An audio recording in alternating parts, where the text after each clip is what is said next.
you know, I guess let me frame this up a little bit differently. Let's say we've reached that $1 million in sales. Um, who do you hire next if I'm a founder and I'm sitting there? I think at that, like I was saying, Colin, it depends on the nature of the business and what the business ultimately wants to do.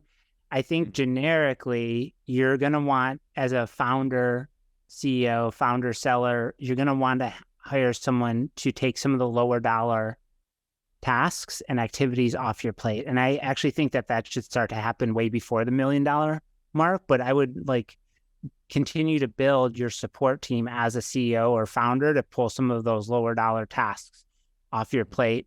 And then the second hire, I would continue to build out your client delivery team and your service team. So as a founder, you can continue to focus on business development and driving revenue into the business.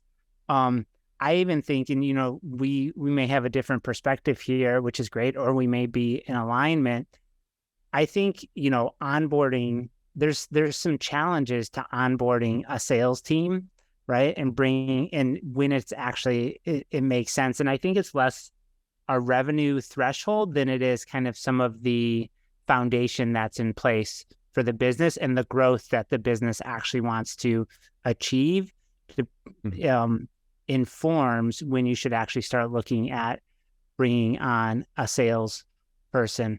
I know from the majority of founders and CEOs that I've talked with and that I've had experience working with and even working in large organization, I've seen founder-led sales organizations up to $40 million.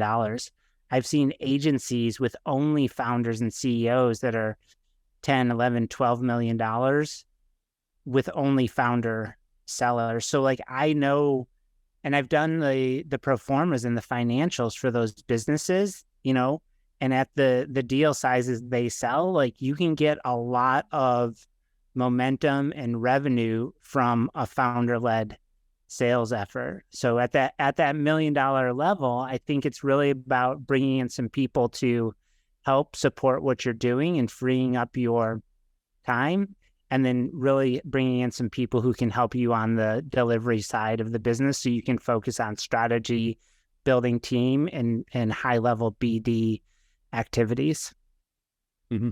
Yeah, I mean, I'm almost entirely in agreement with that. I mean, I think I might have some slight tweaks to what I would do, but I think overall, the way I would think about it is almost exactly the same as you. You are... So first off, I held on to sales till $1 million in revenue, and then I started I actually hired an AE, but my context is very different. I'd been an AE, I'd been a sales manager.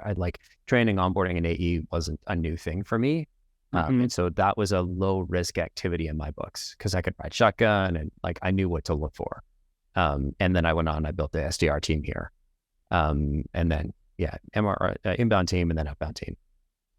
From a general founder approach, I love what you said, building from the kind of lower order tasks and then moving up so that you can kind of move into just the closing role, you get yourself an EA, maybe get yourself an SDR that can kind of book some of those meetings, that can start reaching out to people, that can handle the inbound, that can handle the outbound. And then as that SDR progresses, that's very well likely your next AE.